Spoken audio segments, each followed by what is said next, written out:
Good morning student. कल हमने insecticidal application की थी कि हमने कैसे हमारे डिफरेंट प्लांट्स को इंसेक्टिसाइडल प्रॉपर्टीज दी थी ताकि हम इंसेक्टिसाइड्स का यूज़ कम से कम कर सकें।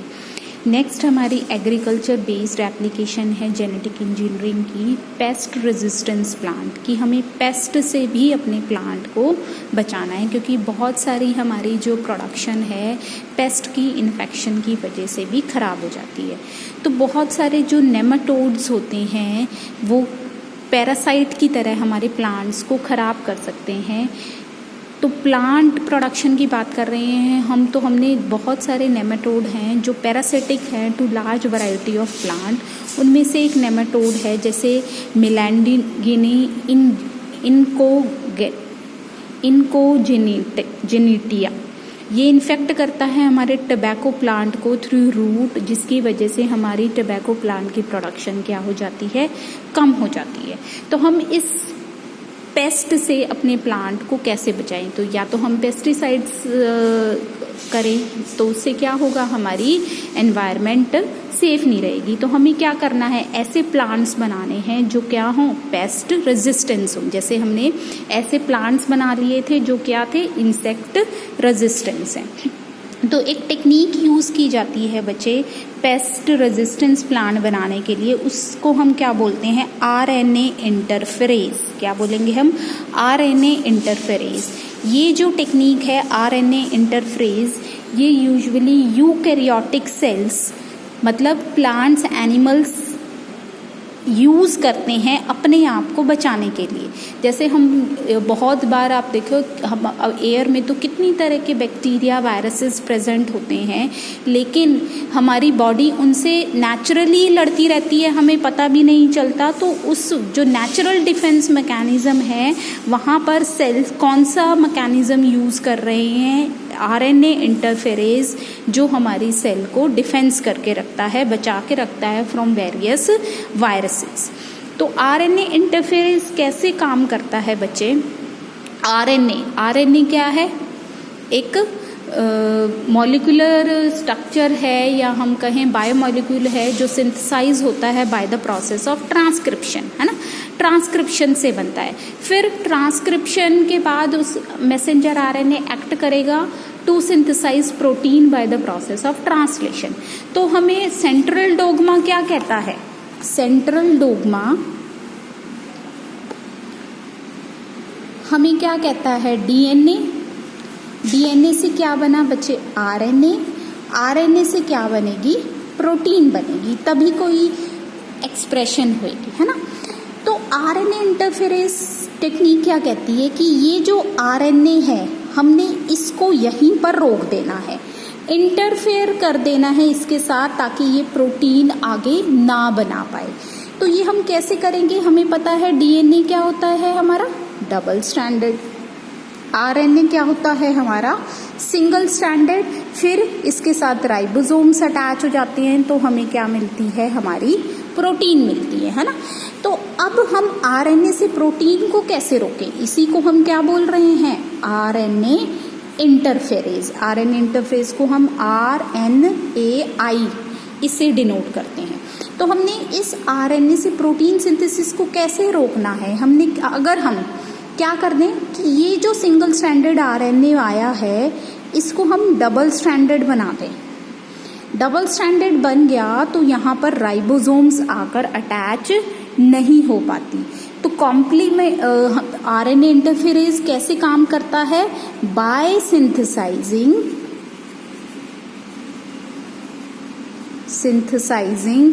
Double stranded RNA. Double stranded RNA को हम ऐसे लिखते हैं, double stranded RNA by complementary base pairing. Complementary base pairing से आप क्या है, इस आरएनए को क्या बना दोगे, डबल स्ट्रैंडेड। तो जैसे ही डबल स्ट्रैंडेड बन जाएगा प्रोटीन सिंथेसिस क्या है आपकी, रुक जाएगी। तो हमें ऐसा ये मेथड अपनाना है, ठीक है। तो अब हम मान लो ये नेमाटोड है जो हमारे प्लांट को इन्फेक्ट कर रहा है, तो हम इस नेमाटोड की क्या ले लें, जीन ले लें, है ना, जीन निकाल लें और क्या है अपने प्लांट में इंसर्ट करा दें। हम क्या करें, हमने इसकी जीन निकाल ली और अपने ये मेरी desire gene I from nematode. ठीक है, मैंने डीएनए आइसोलेशन अपनाकर और मैंने रिकॉम्बिनेंट होस्ट बना लिया। रिकॉम्बिनेंट होस्ट फिर मैंने क्या कर दिया, प्लांट में ट्रांसफर कर दिया। अब प्लांट के पास क्या है, निमेटोड वाली क्या है, जीन है उसके सेल में। अब निमेटोड वाली जीन क्या करेगी, इसका आरएनए बनाएगी। ठीक है, तो अब प्लांट के ऊपर जब नेमाटोड इन्फेक्ट करने लगेगा तो जो प्लांट सैप वो लेने लगेगा, तो ये आरएनए कहाँ ट्रांसफर हो जाएगा बच्चे, नेमाटोड के अंदर, है ना। किसके अंदर ट्रांसफर हो जाएगा, नेमाटोड के अंदर। तो नेमाटोड के पास तो ऑलरेडी इस वाली जीन्स थी, तो नेमाटोड अपना आरएनए बनाएगा और ये एक और आरएनए चला गया, तो वहां पर आरएनए कैसा बन जाएगा, डबल स्टैंडर्ड बन जाएगा। डबल स्टैंडर्ड बन जाएगा तो प्रोटीन सिंथेसिस नहीं होगी, जो नेमाटोड था वो क्या हो जाएगा, इनएक्टिव हो जाएगा, वो क्या हो जाएगा, किल हो जाएगा।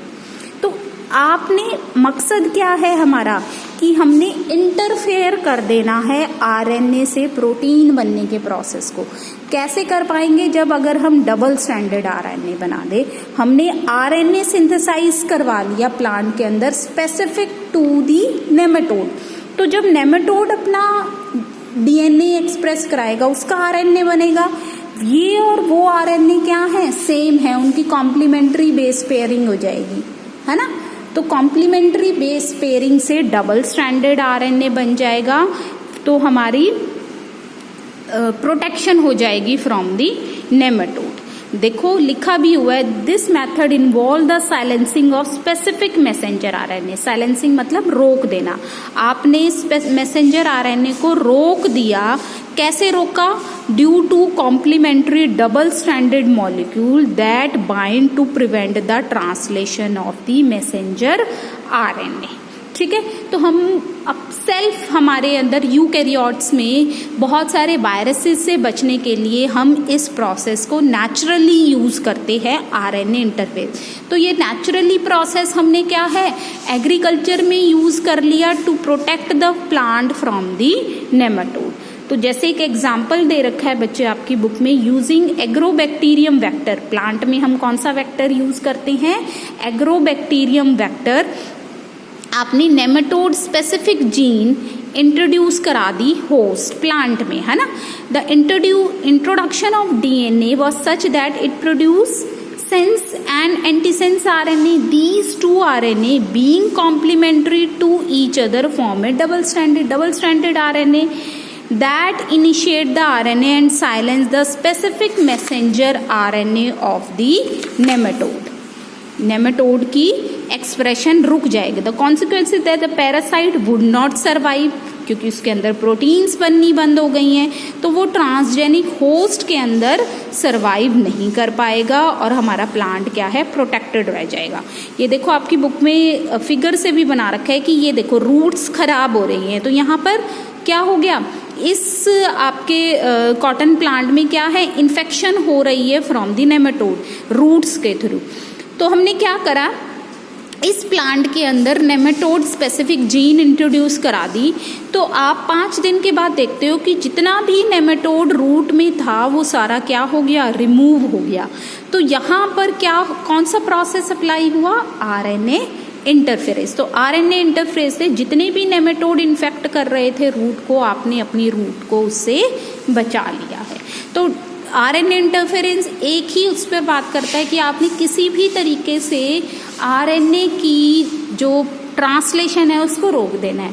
आरएनए की ट्रांसलेशन कब रुकेगी, अगर आरएनए सिंगल स्ट्रैंडेड नहीं रहेगा, वो क्या हो जाए, डबल स्ट्रैंडेड। इसी को हम क्या बोलते हैं, आरएनए इंटरफेरेस बोलते हैं। ठीक है, नेक्स्ट हम एरिया करते हैं हमारा बायोटेक्नोलॉजी का रोल इन मॉलिक्यूलर डायग्नोसिस।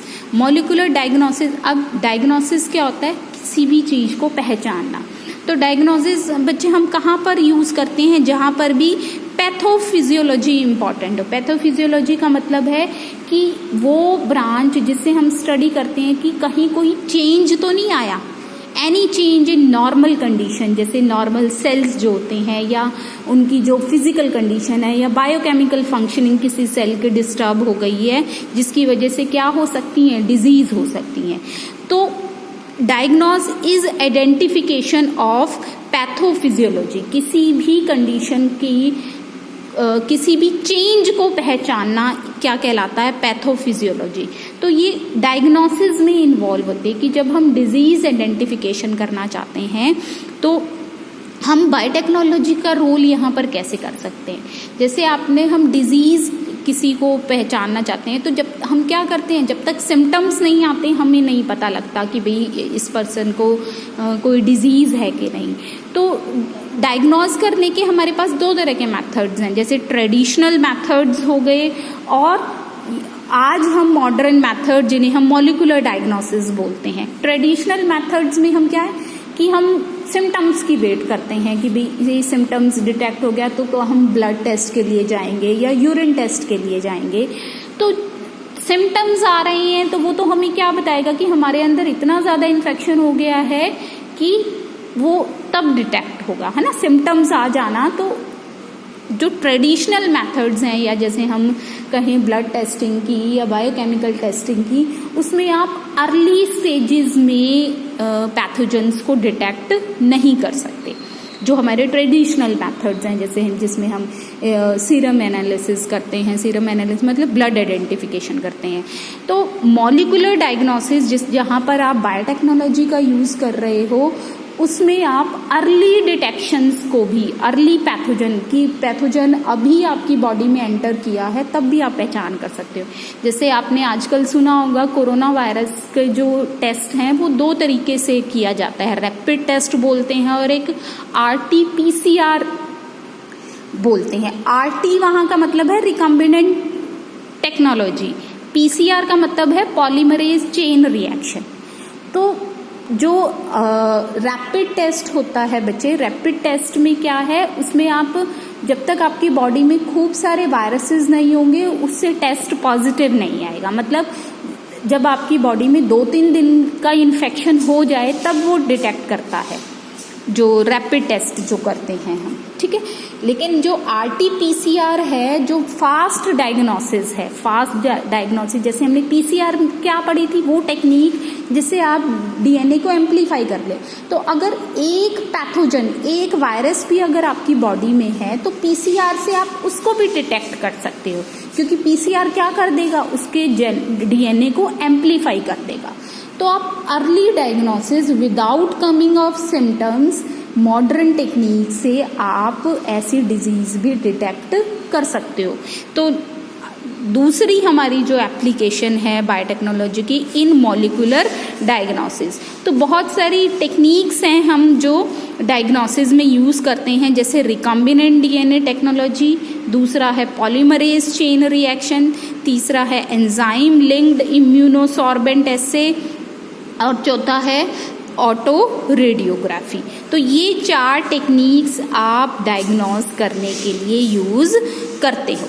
लिखा हो the presence of pathogen may be a bacteria और a virus normally suspected only when the pathogen have produce a disease symptom.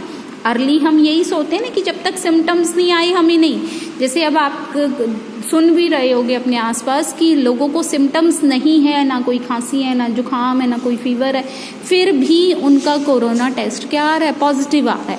तो वो पॉजिटिव क्यों आया कि विदाउट सिम्टम भी अगर आपकी बॉडी में वायरस है तो आप उनको कैसे डिटेक्ट कर सकते हो, इन्हीं टेक्निक से डिटेक्ट कर सकते हो। या तो रिकम्बिनेंट DNA टेक्नोलॉजी अपनाओगे आप, या पॉलीमरेज चेन रिएक्शन या ELISA अपनाओगे, ठीक है। By this time the concentration of pathogen is already very high. जब सिम्टम्स आ रहे हैं तो वो तो क्या बताएगा कि आपकी बॉडी में बहुत ज़्यादा पैथोजन हो गया है। लेकिन जब पैथोजन आपकी बॉडी में लो कंसंट्रेशन में, whether it is a bacteria और वायरस, कि आपके अंदर कोई भी सिम्टम्स नहीं है, तो ऐसी कंडीशंस में आप सिर्फ कौन सी टेक्निक से उसको डायग्नोज कर सकते हो, बाय दी PCR। तो जैसे अब कोरोना टेस्ट के लिए भी हम पीसीआर की टेक्निक अप्लाई करते हैं, एचआईवी वायरस को आइडेंटिफाई करने के लिए भी क्या है, आप पीसीआर की टेक्निक अप्लाई करते हो। आपने कैंसरस सेल्स को भी आइडेंटिफाई करने के लिए भी क्या है, आप पीसीआर की टेक्निक अप्लाई करते हो। लिखा हुआ है it is being used to detect the mutation in gene in suspected cancer patient too, कि जीन में म्यूटेशन हुई है कि नहीं, वो चीज भी आप क्या है पीसीआर से डायग्नोस कर सकते हो। तो जहां पर आपका जो पैथोजन है या हम कहीं इन्फेक्शन है वो बहुत मिनिमम हुआ है, उन केसेस में आप अर्ली डायग्नोसिस के लिए कौन सी टेक्निक अप्लाई करोगे, पीसीआर पॉलीमरेज चेन रिएक्शन, जहां पर जीन को एम्प्लीफाई कर लिया जाता है। ठीक है, नेक्स्ट जो टेक्निक हम करते हैं that was a radio active या हम कहें ऑटो रेडियोग्राफी। आप क्या करोगे, किसी भी डीएनए या RNA single standard that was complementary to the specific pathogen, उसको आप रेडियो लेबल कर लोगे, मतलब उसको कलर्ड कर लोगे। ठीक है, और फिर जिस पेशेंट को आप डिटेक्ट करना चाह रहे हो उसके साथ बाइंडिंग कराओगे। तो अगर वो पैथोजन है बच्चे तो वो बाइंड हो जाएगा, अगर पैथोजन नहीं है बॉडी में तो वो बाइंड नहीं होगा।